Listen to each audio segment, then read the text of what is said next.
The Michigan Football Report is presented by Manscaped. Make sure you are getting Manscaped in your life this holiday season. Manscaped.com, promo code GOBLUE, no spaces, get you 20% off and free shipping. I am your host, James Yoder. You are watching the Michigan Football Report on a Tuesday. You're going to have a ton of me today because tonight we will have the college football playoff rankings live on this channel. So make sure you are subscribed to the Michigan Football Report by Chat Sports. I want to ask you guys, will Michigan be ranked in the top 4 of tonight's initial college football playoff ranking? If you think yes, give me a like in the video, and then, of course, make sure you join us tonight live, 6:45 p.m. Eastern, to see if you are correct. Go ahead and give this video a like if you think Michigan will be ranked inside the top 4.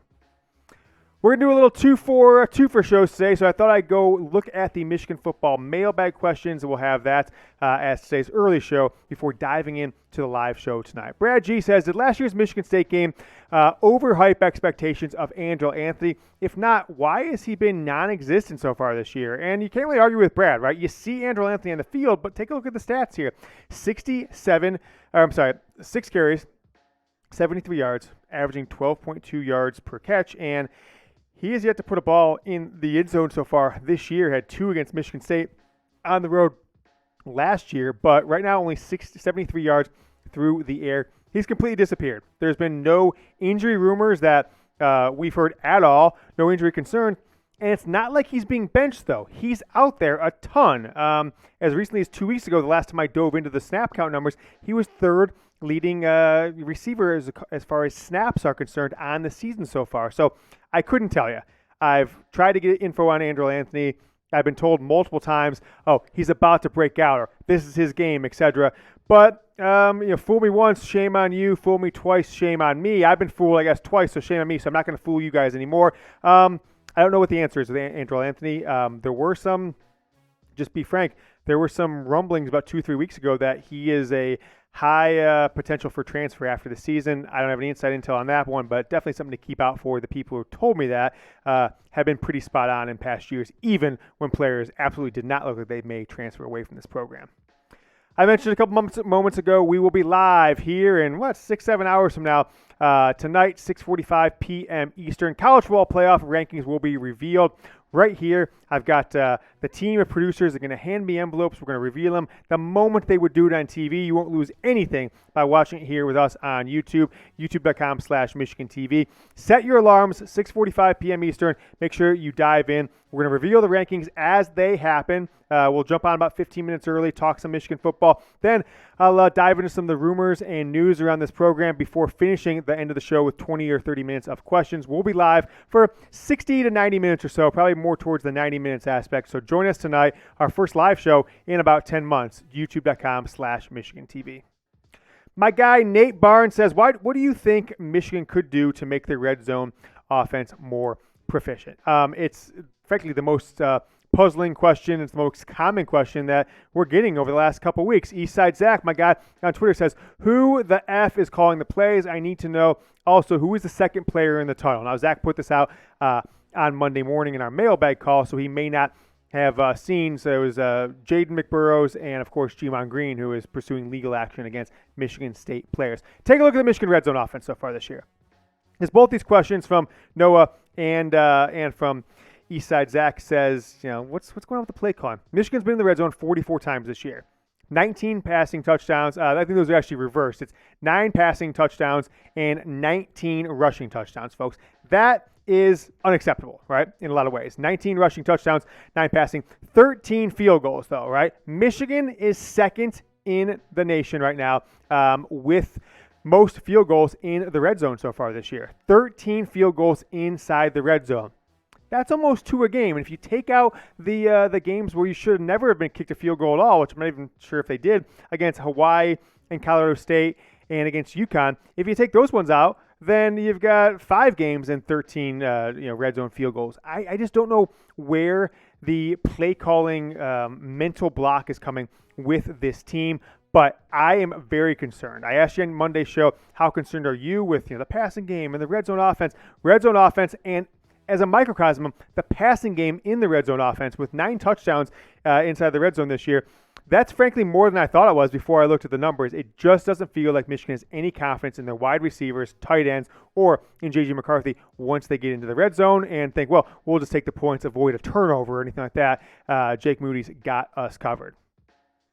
Next up, I'm going to talk more on this Michigan football offense and some areas where this team really needs to clean things up. But before we do, I'll tell you where you need to clean some things up, and that is in the genital region. If you're a guy walking out there thinking that it's the 70s, we're just going all laissez-faire and George Bush is back in office, not happening with the lady in your life. She is not feeling it. Believe me on this one. I've talked to her. She's commented on the show, told me she wants to get you some Manscaped. Check out the Platinum Package. I want to highlight the Platinum Package today. It's because it is the full suite of basically some of Manscaped's best male grooming products. So what do you get in the Platinum Package? The Lawnmower 4.0, you've heard me talk about it a number of times. The Weed Whacker, get in that nose and those ears, get those pesky hairs out of there. 2-in-1 shampoo and conditioner, it's amazing. The gals go, James, you smell great. It is Manscaped's shampoo and conditioner and body wash, deodorant, and they've got all the things, once you clean things up down there, the crop preserver and crop reviver, the spray that you put down below. All these things, by the way, will be $258, combined, bought separately. What they're listed for with this package is $154.99. If you use the 20% discount Go Blue, you get them 20% off. It's $123.99. So you're saving well over $100. Manscaped.com, 20% off and free shipping. Get groomed this holiday season. Send the link and the promo code to a friend as well if you think you've got a friend who needs to get groomed. Manscaped.com, promo code Go Blue, 20% off and free shipping. Link is down in the comments and the description of today's video.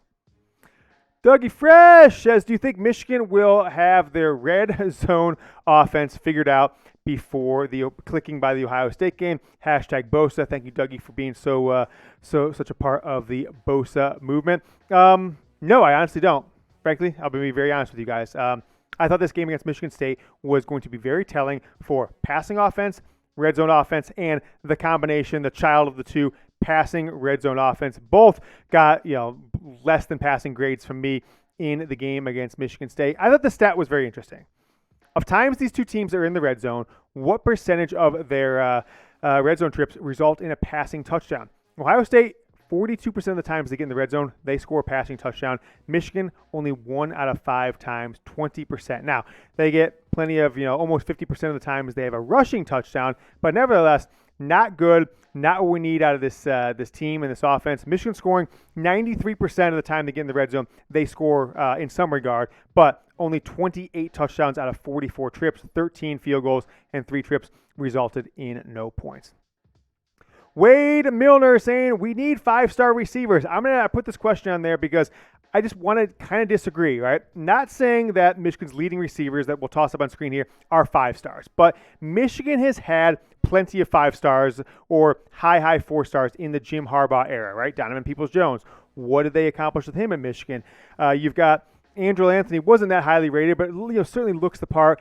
Roman Wilson, Cornelius Johnson, high 4-star ranking wide receivers, and Michigan's freshman class this year has 2, if not 3 guys who could, in some years, be a high 4-star, maybe potentially low 5-star. That might be a little too generous, but Michigan has talent in the wide receiver position. Tariq Black, Nico Collins. It doesn't seem to matter. Michigan's passing game has never developed under Jim Harbaugh, whether it's JJ McCarthy or Shea Patterson or Cade McNamara or somebody else, right?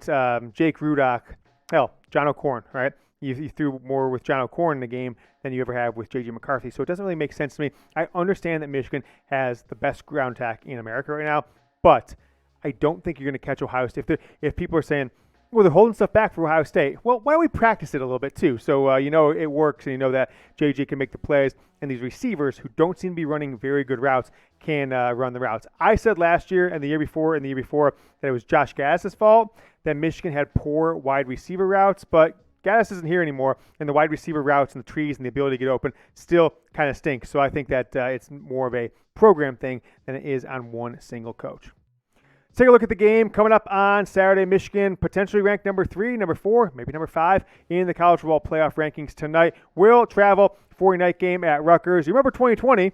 Right, Michigan was down at 17 at one point, and Cade McNamara came in, led the Wolverines to a victory, and kind of seized the job going forward, became the starter in 2021 Big Ten Championship. Go back to 2016, 6 years ago. Jabril Peppers and Michigan went in and beat Rutgers 78-0. Michigan's a 26.5-point favorite. Over-under is only 45. So really, the sportsbooks think this is going to be like a 35-10 kind of matchup, or maybe a little bit higher, a little lower than that for Michigan. But they don't expect much from Rutgers from an offensive perspective, and why should they? This Michigan defense has been tremendous so far this season. I almost said predict the score because we put that up on the screen next to me.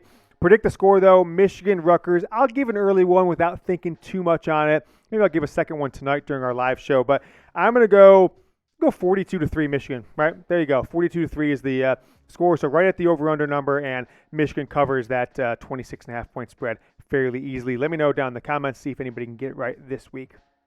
Levi Driscoll says, I'd love for Corum to keep producing the numbers he has been. Why does it feel like Jim Harbaugh has turned JJ McCarthy into a game manager? I honestly believe we're wasting his talent at Michigan. We can't produce quarterbacks. Harsh feedback from Levi, but I think accurate at this point, right? Here's the stats from JJ McCarthy, right? These are through 8 games, right? 7 starts. They're averaging about 200 yards per start. Michigan is giving him 22 to 25 passes per game pretty consistently, not really deviating from that at all. He's putting out the numbers, right? He's still throwing out 74%. He's putting out the completion numbers. 74% or so completion, went 15 to 25 against Michigan State. Only 60%, but still, that's pretty dang good in most years for Michigan. But 200 yards a game, these stats aren't impressing anybody. And I feel like kind of a dummy because after the second or third game of the year, I said, JJ's going to have at least 30 touchdowns. Well, he's kind of on pace to have about 15 or 16 right now as things go. Blake Corum getting the lion's share of the touchdowns this year for Michigan with 15 already. Will Corum leave for the NFL after this season? Says so, Cal Patriot. He's got 2 more years of eligibility left, technically, right? 2020 didn't count, and then 21, 22, so he could actually stay for 2 more seasons. That's crazy. So my answer to you, yes, SoCal Patriot.